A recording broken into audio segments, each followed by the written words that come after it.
முருங்கைக்கீரை பருப்பு அடை செய்ய தேவையான பொருட்கள் என்னென்னு பார்க்கலாம். புழுங்கரிசி 1 டம்ளர், கடலைப்பருப்பு 1 டம்ளர், 1 ஸ்பூனு பாசிப்பருப்பு, தேவையான அளவு மஞ்சத்தூள், தேவையான அளவு உப்பு, தேவையான அளவு பூண்டு, தேவையான அளவு இஞ்சி, தேவையான அளவு சோம்பு, ஒரு 8 வரமிளகாய் எடுத்து வச்சுருக்கேன், தேவையான அளவு தேங்காய். இதை நீங்கள் திருவியும் சேர்த்துக்கலாம் அல்லது பொடி பொடியாக கட் பண்ணியும் சேர்த்துக்கலாம். இது உங்களுக்கு தேங்காய் பிடிக்காதவங்க சேர்த்துக்க வேண்டாம். தேங்காய் பிடிச்சிருந்ததுன்னா நீங்கள் சேர்த்துக்கலாம். 2 பெரிய வெங்காயம் நறுக்கி வச்சுருக்கேன். கொஞ்சம் முருங்கைக்கீரை உருவி வச்சுருக்கேன். வாங்க இப்போ அடை செய்கிறத பார்க்கலாம்.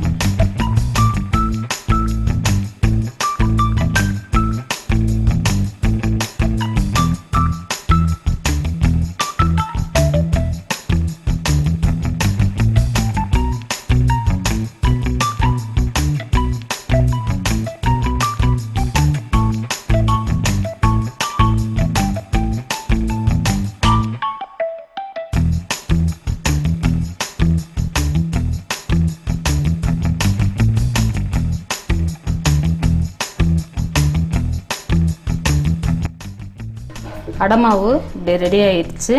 நீங்கள் தோசை மாதிரி இப்போ யாருமே அடை தட்டினோம்னாக்கா மொத்தமாக இருக்கனால பிள்ளைங்க சாப்பிட மாட்டாங்க. அதனால் நம்மளுக்கு இப்போ மொத்தமாக வேணும்னாக்கா கெட்டியமாக மாவாட்டி அப்படியே கையிலேயே தட்டிக்கலாம் தண்ணியை தொட்டு. அப்படி இல்லை பிள்ளைங்களுக்கெல்லாம் வேணும் அப்படின்னாக்கா இந்த மாதிரி தோசை மாவு பதத்துக்கு அரைச்சி எடுத்துக்கோங்க. அதில் கொஞ்சம் மஞ்சத்தூள்,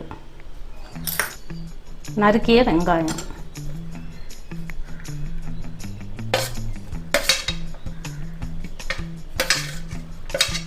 அப்புறம் கீரை,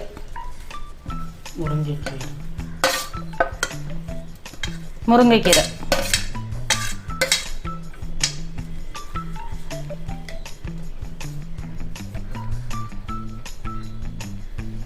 அதுக்கப்புறம் தேங்காய்.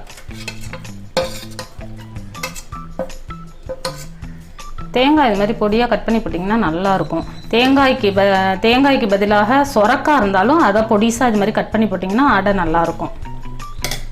இப்போ கல் காஞ்சிருச்சு, ஊற்றிடலாம்.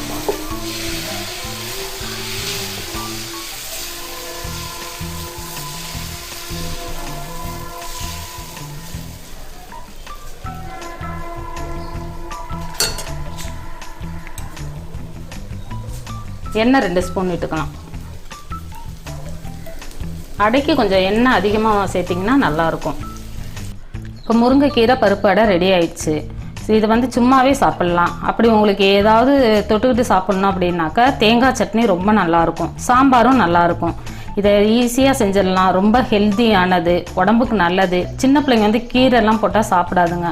அதுங்களுக்கு கீரை இது மாதிரி அடையில் போட்டு செஞ்சு கொடுத்தீங்கன்னா ரொம்ப நல்லாயிருக்கும், விரும்பி சாப்பிடுவாங்க.